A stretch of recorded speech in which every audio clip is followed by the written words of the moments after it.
making cars moves us. What moves you?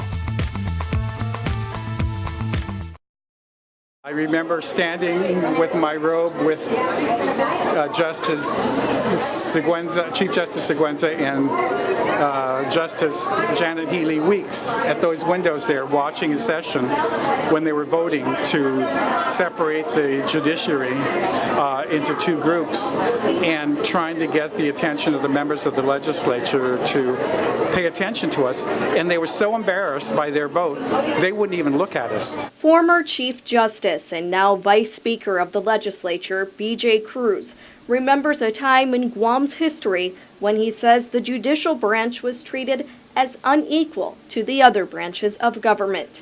But today, Chief Justice Philip Carbolito reflected on the history of Guam's courts and how unifying the island's upper and lower courts helped the judiciary evolve into a more secure justice system.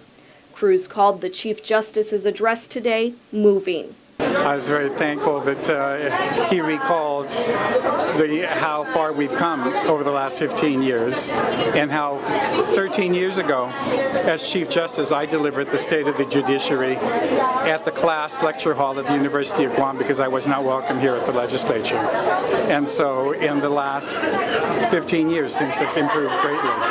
And so I'm very grateful that that has finally happened and that we finally have a unified judiciary, because that's something that should have been done since the beginning. In 2004, however, many of the island's leaders didn't see it that way. The unification legislation sponsored by former Senator Randy Cunliffe was vetoed by then-Governor Felix Camacho, but former Senators John Caneta and Robert Klitsky worked to overturn that veto. Chief Justice Carbolito recognized Cunliffe, Klitsky, and Caneta for their efforts to unify the courts, as well as current Senators Ben Pangilinan, Rory Respicio, and Tina Muña Barnes, who also voted in favor of the unification legislation in 2004. Current Senator Frank Uggan Jr. was also a part of the legislature at that time.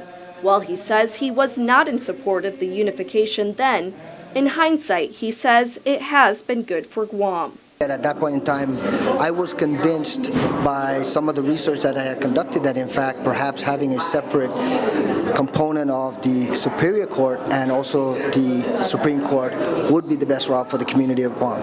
But like the Chief Justice shared with us today, if you look at things retrospectively, having a unified judiciary with our small community of Guam makes a lot of sense because you realize some efficiencies. But while the triumphs of the judiciary were celebrated today, Guam's legal system has faced criticism in recent days, with the victim of a kidnapping and sexual assault speaking up after charges against a suspect in her case were dropped, and then the suspect was arrested on charges in another case more recently. Former Senator Klitsky commented on the issue, saying victims' rights are a responsibility of the entire legal system. I know we've had a couple of bad experiences here recently that would tend to wipe out whatever good experiences we've had in the past, at least in the public mind.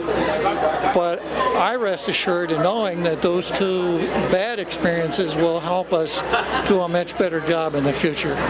Chief Justice Carbolito also spoke about the rising number of juvenile cases within the court system.